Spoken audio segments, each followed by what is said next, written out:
Pakistan steel mills एक ऐसा इदारा जिसमें कभी हजारों टन स्टील हर रोज प्रोड्यूस होता था, जहां कई हजार मजदूर काम करते थे, जो कभी हर महीने करोड़ों में मुनाफा कमाता था, जिसके पास अपना transport system, hospitals, housing society, electricity generation और distribution system, water desalination system और बिजनेस सेंटर्स तक मौजूद थे।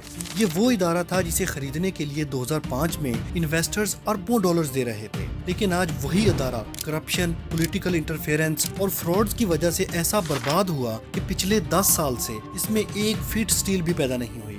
दोस्तों, ये कहानी है पाकिस्तान के सबसे बड़े प्रोजेक्ट पाकिस्तान स्टील मिल के अरूज और जवाल की। हुकूमत ने Pakistan steel mill Pakistan Peoples Party declares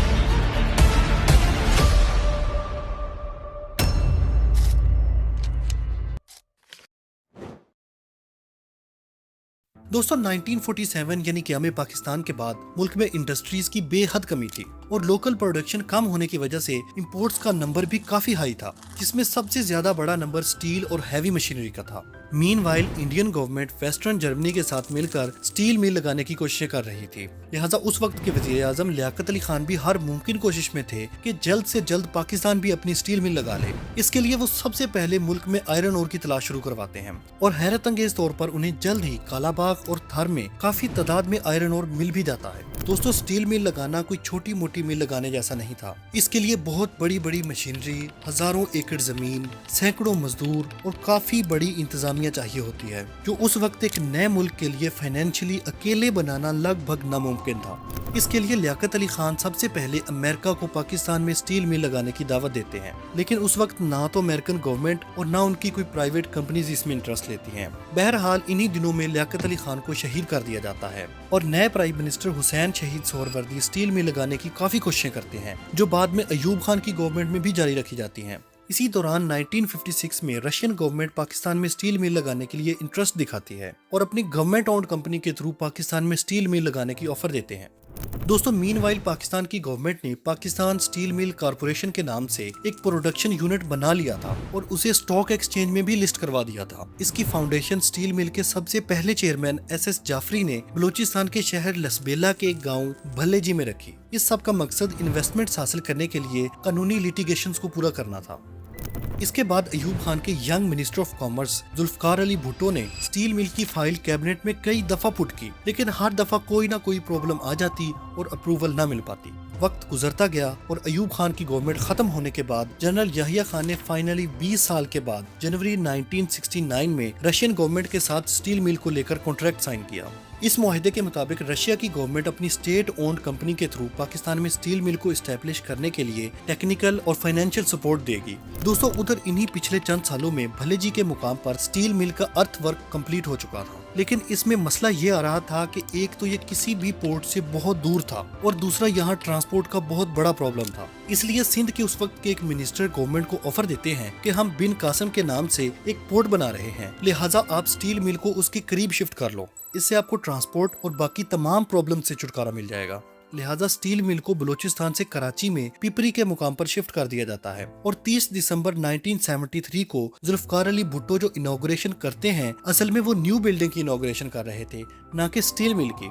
बहरहाल कासिम पोर्ट के करीब 18,600 एकड़ जमीन पर स्टील मिल की कंस्ट्रक्शन शुरू हो जाती है, जो तकरीबन 20 अरब रुपए की लागत से अप्रैल 1981 में कंप्लीट हो जाती है और 4 साल बाद 1985 में सबसे बड़े फर्नेस को चलाया जाता है। यानी फाइनली पाकिस्तान स्टील मिल में बाकायदा प्रोडक्शन का आगाज होता है। इसका इफ्तिताह जनरल ज़ियाउल हक करते हैं। दोस्तों, यहाँ आपको बताता चलूं कि पाकिस्तान स्टील मिल इतनी बड़ी थी कि इसका अंदाजा आप इस बात से लगा लें कि स्टील मिल के पास 18,600 एकड़ जमीन थी, जिसमें से 10,000 एकड़ पर प्लांट और बाकी जगह पर एम्प्लॉयज के लिए हाउसिंग सोसाइटी थी, जिसे आज भी गुलशन हदीद कहा जाता है। उसमें हॉस्पिटल्स, बिजनेस सेंटर्स और कमर्शियल एरियाज तक मौजूद थे। पाकिस्तान स्टील मिल के पास अपना ट्रांसपोर्ट सिस्टम था, जिसमें 850 बसेस और छोटे डंपर शामिल थे। इसके अलावा 110 केवी का थर्मल पावर प्लांट भी मौजूद था, जो फर्नेस से पैदा होने वाली हीट से इलेक्ट्रिसिटी पैदा करता था। रॉ मटेरियल को ट्रांसपोर्ट करने के लिए पोर्ट से डायरेक्ट मिल के अंदर तक इनका अपना रेलवे सिस्टम भी मौजूद था, जिसकी वजह से ट्रांसपोर्ट की कॉस्ट ऑलमोस्ट ना के बराबर थी।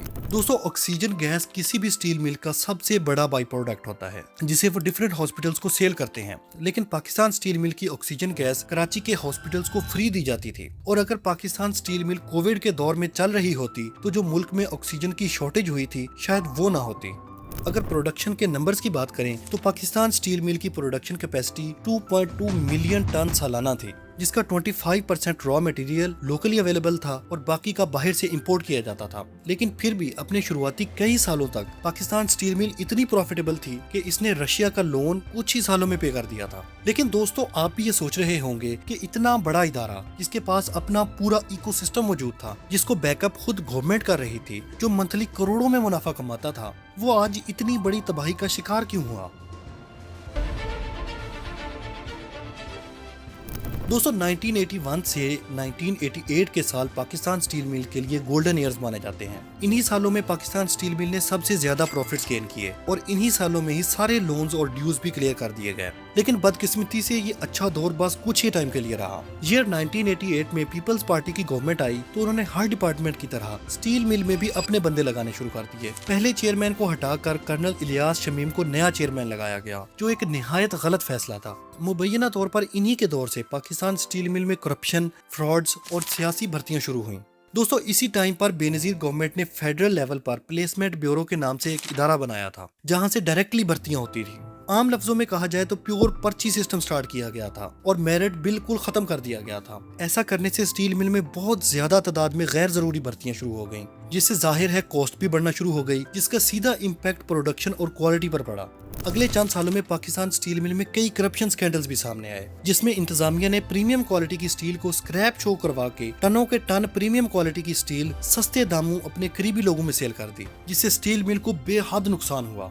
एक्सपर्ट्स के मुताबिक इन्हीं स्कैंडल्स ने पाकिस्तान स्टील मिल की बुनियादों को अंदर से खोखला कर दिया था, जो आने वाले अगले चंद झटके बर्दाश्त नहीं कर पाई। ईयर 2001 के बाद मुशर्रफ गवर्नमेंट ने एक और गलत फैसला किया। इससे पहले पाकिस्तान में मौजूद तमाम इंडस्ट्रीज के लिए लाजमी था कि जिसको भी स्टील की प्रोडक्ट्स चाहिए होती थी वो पाकिस्तान स्टील मिल से ही हासिल करेगा, और अगर इंपोर्ट बहुत ज्यादा जरूरी हो तो भी पाकिस्तान स्टील मिल से एनओसी लाजमी होती थी। लेकिन मुशर्रफ गवर्नमेंट ने इस एनओसी के सिस्टम को ही खत्म कर दिया, यानी अब जो चाहे जहां से मर्जी चाहे जितनी मर्जी चाहे स्टील मंगवा सकता था, जिसकी वजह से दूसरी इंडस्ट्रीज ने अच्छी क्वालिटी और सस्ती स्टील बाहर से इंपोर्ट करना शुरू कर दी, जिसकी वजह से पाकिस्तान स्टील मिल की सेल्स ऑलमोस्ट डाउनफॉल का शिकार हो गई। इस सब को देखते हुए ईयर 2005 में मुशर्रफ गवर्नमेंट पाकिस्तान स्टील मिल को प्राइवेटाइज करने का ऐलान करती है। सऊदी और रशियन कंपनीज पाकिस्तान स्टील मिल के 75% शेयर्स के लिए $362 मिलियन की बिड लगाती हैं। एग्रीमेंट्स ऑलमोस्ट साइन हो चुके थे और on paper Pakistan steel mills private हो चुकी थी, लेकिन उस वक्त के एम्प्लॉइज और अवाम ने इसके खिलाफ प्रोटेस्ट शुरू कर दिए और सुप्रीम कोर्ट में इसके खिलाफ पिटीशन डाल दी, जिस पर उस वक्त के chief justice of Pakistan Iftikhar Chaudhry ने स्टील मिल को पाकिस्तान का कौमी असासा बताते हुए इस डील को नल एंड वाइड कर दिया, जो कि आगे चलकर एक बहुत गलत डिसीजन साबित हुआ। ये 2008 के बाद पीपल्स पार्टी दोबारा गवर्नमेंट में आई और दोबारा सरकारी नौकरियां बांटी जाने लगी, लेकिन अब की बार तरीका थोड़ा अलग था। अब की बार लेबर यूनियंस को मुतहरिक करवाया गया और पाकिस्तान स्टील मिल्स के बोर्ड ऑफ डायरेक्टर्स में एक नुमाइंदा लेबर यूनियन का भी ऐड करवाया गया। इससे बुरा ये हुआ कि यूनियन के प्रेशर की वजह से एम्प्लॉइज की सैलरीज को 100% बढ़ा दिया गया। इसकी वजह से प्रोडक्शन और एडमिनिस्ट्रेशन कॉस्ट ही बहुत ज्यादा हो गई और पाकिस्तान स्टील मिल से बनी स्टील की कॉस्ट इतनी ज्यादा थी कि कई कंपनीज ने इनके साथ किए हुए कॉन्ट्रैक्ट ही कैंसिल कर दिए और आहिस्ता आहिस्ता इसकी प्रोडक्शन कम होने लगी। 2013 के बाद तो गवर्नमेंट ने स्टील मिल को इसके हाल पर छोड़ दिया और बिल्कुल भी इंटरफेरेंस नहीं की, जिसकी वजह से एक साल के अंदर अंदर हालात ये हो गए थे कि प्रोडक्शन को ही रोकना पड़ा। स्टील मिल जो कभी करोड़ों में मुनाफा कमा रही थी, उसके पास एम्प्लॉइज को देने के लिए सैलरीज भी नहीं थी, जो कि उस वक्त से लेकर आज तक मिनिस्ट्री के अकाउंट से पे की जा रही हैं। और ईयर 2015 में हालत ये हो गई थी कि सुई सदर्न गैस कंपनी के बिल्स की पेमेंट न होने पर कनेक्शंस को ही खत्म कर दिया गया और बिल आखिर वो इदारा जिसे बनाना कभी हुक्मरानों का ख्वाब था, वो अपनी मौत खुद मर चुका था। आज पाकिस्तान स्टील मिल्स के 2000 मुलाजमीन हर रोज मिल जाते हैं, लेकिन उस वीराने को देखकर वापस आ जाते हैं जिसमें कभी हजारों टन स्टील पैदा होता था।